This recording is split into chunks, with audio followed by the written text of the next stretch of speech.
Hello everyone, welcome to our YouTube channel Indian kids.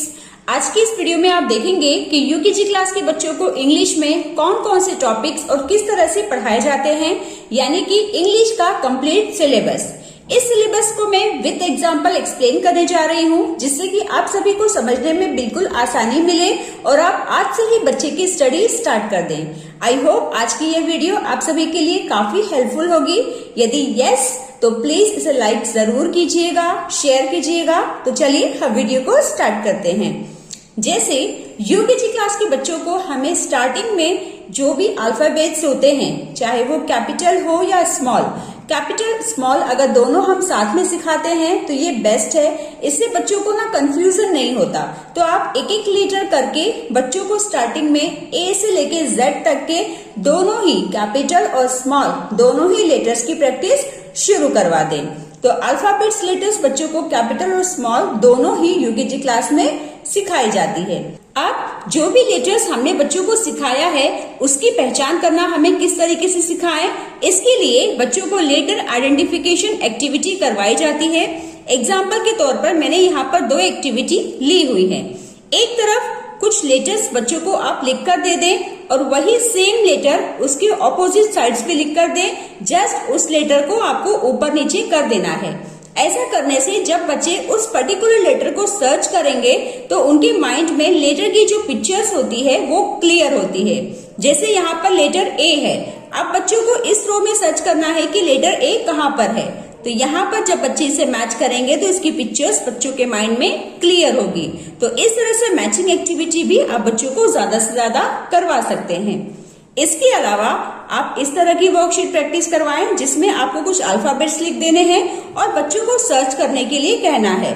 जैसे letter M कहाँ पर है उसे बच्चों को फाइंड आउट करके सर्कल करना है। तो इस तरह से भी बच्चों के आप माइंड में हर एक लेटर की पिक्चर्स क्लियर कर सकते हैं। लेटर आइडेंटिफिकेशन एक्टिविटी कुछ दिनों तक प्रैक्टिस करवाने के बाद बच्चों को हर एक लेटर्स जो ए से लेके जेड तक के सभी लेटर्स है उनकी फोनिक साउंड्स पढ़ाई जाती हैं। जैसे यहाँ पर मैंने हिंदी में सभी लेटर्स की फोनिक साउंड्स लिख दिए हैं। आप चाहे तो इसका स्क्रीनशॉट भी ले सकते हैं और इसके थ्रू हर एक लेटर की फोनिक साउंड आप बच्चों को सिखाएं। इस तरह की फोनिक साउंड्स एक्टिविटी के थ्रू बच्चों को लेटर्स का साउंड सिखाया जाता है, जो कि बच्चों को छोटे छोटे वर्ड्स रीड करने में आगे हेल्प करता है। कुछ लेटर्स की फोनिक साउंड आप यहाँ पर स्क्रीनशॉट ले सकते हैं। इसके बाद आ जाता है मैच लेटर विद ऑब्जेक्ट। बच्चों को एक तरफ कुछ लेटर्स लिख कर दिए जाते हैं और एक तरफ कुछ पिक्चर्स ड्रॉ किए जाते हैं। एक बार जब बच्चों को फोनिक साउंड सिखा दिया जाता है ना, तो किसी भी वर्ड का जो स्टार्टिंग साउंड होता है वो बच्चों को पहचानने में काफी हेल्पफुल होता है। जैसे एग्जांपल के तौर पर मैंने यहाँ पर कुछ पिक्चर्स ड्रॉ किए हैं। अब इसे जैसे यहाँ पर है पिन। अब जब हम पिन बोल रहे हैं तो फर्स्ट साउंड क्या आ रहा है? प, यानी कि पी के साथ हमें इसे मैच करना है। पॉट, प, इसे भी हम पी के साथ ही मैच करेंगे। ये क्या है? लॉग, ल का साउंड आ रहा है, यानी कि हमें एल के साथ मैच करना है। तो इस तरह से बच्चों को पिक्चर्स के साथ लेटर मैचिंग एक्टिविटी भी करवाई जाती है, जो फोनिक साउंड सीखने के बाद बच्चों को इसे करने में काफी हेल्प मिलती है। बच्चों को अल्फाबेट्स की प्रैक्टिस करवाने के बाद उन्हें वॉवेल और कॉन्सोनेंट का कॉन्सेप्ट भी सिखाया जाता है। इसमें उन्हें कहा जाता है कि जो भी वो अल्फाबेट्स के लेटर्स लिखते हैं ए से लेके जेड तक, वो टोटल 26 लेटर्स होते हैं। उसमें से 5 लेटर्स वॉवेल्स होते हैं और 21 लेटर्स वो कॉन्सोनेंट होते हैं। वॉवेल लेटर कौन कौन से होते हैं? ए, ई, आई, ओ, यू। ओके, तो बच्चों को वॉवेल और कॉन्सोनेंट की प्रैक्टिस भी आप जरूर करवाएं। इसके बाद बच्चों को टीचिंग 2 लेटर वर्ड्स। अब बच्चों को छोटे छोटे वर्ड्स को लिखना और उसे बोलना सिखाना शुरू कर दिया जाता है। आप इसका स्क्रीनशॉट ले लें, जिससे कि जब आप बच्चों को इसे सिखाएं तो आप इस लेटर की हेल्प ले सकते हैं। यहाँ पर मैंने एग्जाम्पल के तौर पर कुछ 2 लेटर वर्ड्स लिखे हैं, तो आप इसके थ्रू बच्चों की प्रैक्टिस शुरू करवा सकते हैं। जैसे A M, M, A T, at, A N, N. इस तरह से सभी 2 लेटर वर्ड्स मैंने ऑलमोस्ट लिखे हुए हैं। ठीक है, बच्चों को 2 लेटर वर्ड सिखाने के बाद अगला आ जाता है टीचिंग 3 लेटर वर्ड्स। बच्चों को 3 लेटर वर्ड्स की प्रैक्टिस भी करवाई जाती है, जो होता है कॉन्सोनेंट, वॉवल, कॉन्सोनेंट। जिसे शॉर्ट में हम सीबीसी वर्ड्स कहते हैं।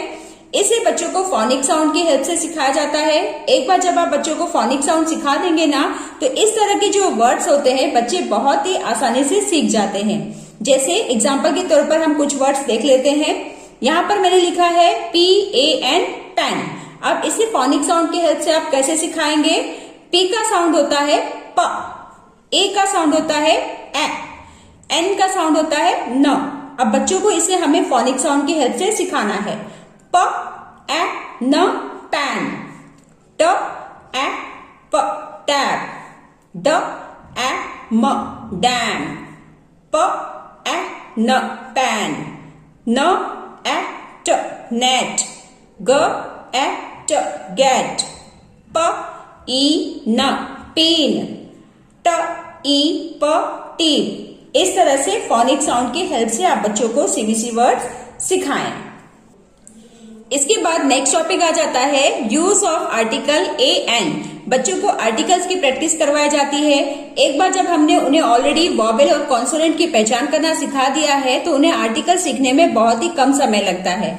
यूकेजी क्लास में बच्चों से सिर्फ यही कहा जाता है कि यदि किसी वर्ड का स्टार्टिंग AEIOU से होता है तो उस वर्ड के आगे उन्हें AN लगाना है, और अगर किसी वर्ड का स्टार्टिंग साउंड कॉन्सोनेंट का होता है तो उस वर्ड के आगे उन्हें A का प्रयोग करना है। तो यूकेजी क्लास में बच्चों को आर्टिकल्स में सिर्फ यही कॉन्सेप्ट सिखाया जाता है। तो आप बच्चों को आर्टिकल्स की प्रैक्टिस भी इस तरीके से करवा सकते हैं। इसके बाद बच्चों को साइट वर्ड्स की प्रैक्टिस करवाई जाती है। साइट वर्ड्स बच्चों को सेंटेंसेस जब रीड करते हैं तो उसमें साइट वर्ड्स का बहुत ही यूज होता है। तो साइट वर्ड्स बच्चों को सिखाना बहुत जरूरी हो जाता है। और इसका एक डिसएडवांटेज ये है कि इसे फोनिक साउंड की हेल्प से हम नहीं सिखा सकते, तो इसीलिए बच्चों को इन साइट वर्ड्स को ना याद करवाया जाता है। तो आप 2 से 3 साइट वर्ड्स बच्चों को धीरे धीरे करके याद करवा सकते हैं, जो बच्चों को सेंटेंसेस रीड करने में आगे हेल्प करेंगी। देन नेक्स्ट टॉपिक आ जाता है use of this, that, these, those. बच्चों को दिस, दैट, दीज, दोज का यूज करना सिखाया जाता है बहुत ही सिंपल तरीके से। बच्चों को कहा जाता है कि जब कोई चीज हमारे पास होती है तब हम दिस लगाते हैं। जैसे ये पॉट है, हमारे पास है, तो इसे हम कैसे लिखते हैं? This is a pot. ये काइट हमसे दूर है, तो इसे कैसे लिखा जाएगा? That is a kite. तो दूर की चीजों के लिए हम दैट लगाते हैं और पास की चीजों के लिए हम दिस लगाते हैं। और ऐसे ही दीज और दोज भी बच्चों को सिखाया जाता है। उनसे कहा जाता है कि अगर पास की चीजें एक से ज्यादा हैं तो हम क्या लिखेंगे? दीज आर कप्स, प्लूरल में हो जाएगा। और जब दूर है कुछ चीजें और एक से ज्यादा है तब हम क्या लिखते हैं? Those are trees. ये ट्रीज हमसे दूर है, तो इसके लिए हम लिख रहे हैं दोज आर ट्रीज। तो इस तरह से सिंपल कॉन्सेप्ट को फॉलो करते हुए बच्चों को ये चीजें सिखाई जाती हैं। नेक्स्ट टॉपिक है वन मेनी, जिसे हम सिंगुलर एंड प्लूरल भी कहते हैं। जब कोई चीज एक होती है तो हम कैसे लिखते हैं? जैसे एक बुक के लिए हम लिखेंगे बुक, और जब वो बुक एक से ज्यादा होगी तो हम लिखते हैं बुक्स। Pen, pens. यहाँ पर बच्चों को यूकेजी में जस्ट एस वाला ही रूल सिखाया जाता है, तो आप यही एक रूल यूकेजी क्लास में बच्चों को सिखाएं कि किसी एक चीज को जब हम प्लूरल में करते हैं, यानी कि जब वो एक से ज्यादा हो जाती है, तो उस वर्ड के आगे हम एस लगाकर उसे प्रोनाउंस करते हैं। जैसे बुक, बुक्स, पेन, पेन्स। ठीक है। नेक्स्ट टॉपिक आ जाता है प्रीपोजिशन। प्रीपोजिशन के थ्रू हम बच्चों को सिखाते हैं कि कौन सी चीज कहाँ पर है और उसके लिए हमें किस प्रीपोजिशन का यूज करना चाहिए। जैसे ये स्पून ग्लास के अंदर है तो हम लिखेंगे इन। ये बॉय ट्री के नीचे खड़ा है तो हम लिखेंगे अंडर। ये बॉल बॉक्स के ऊपर है तो हम लिखेंगे ऑन। तो इस तरह से पिक्चर्स की हेल्प से बच्चों को प्रीपोजिशन का कॉन्सेप्ट सिखाया जाता है। इसके अलावा बच्चों को राइमिंग वर्ड सिखाया जाता है। राइमिंग वर्ड्स का मतलब क्या होता है पता है? राइमिंग वर्ड्स ऐसे वर्ड्स होते हैं जिसे जब हम बोलते हैं ना तो सेम साउंड आता है। इस तरह के वर्ड्स के थ्रू भी बच्चे रीडिंग बहुत फास्ट करना सीखते हैं। जैसे मैट, फैट, पेन, बिन, जग, मग। तो इस तरह की एक्टिविटी भी आप बच्चों को राइमिंग वर्ड्स में करवा सकते हैं।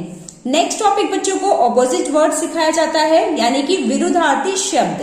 Big, small, happy, sad, near, far. Okay, तो इस तरह के ऑपोजिट वर्ड्स की भी प्रैक्टिस आप यूकेजी में बच्चों को जरूर कराएं, जो उनकी वोकैबुलरी को इम्प्रूव करने में काफी हेल्प करती है। Next is pairs. बच्चों को पेयर्स यानी कि जोड़ा बनाना सिखाया जाता है।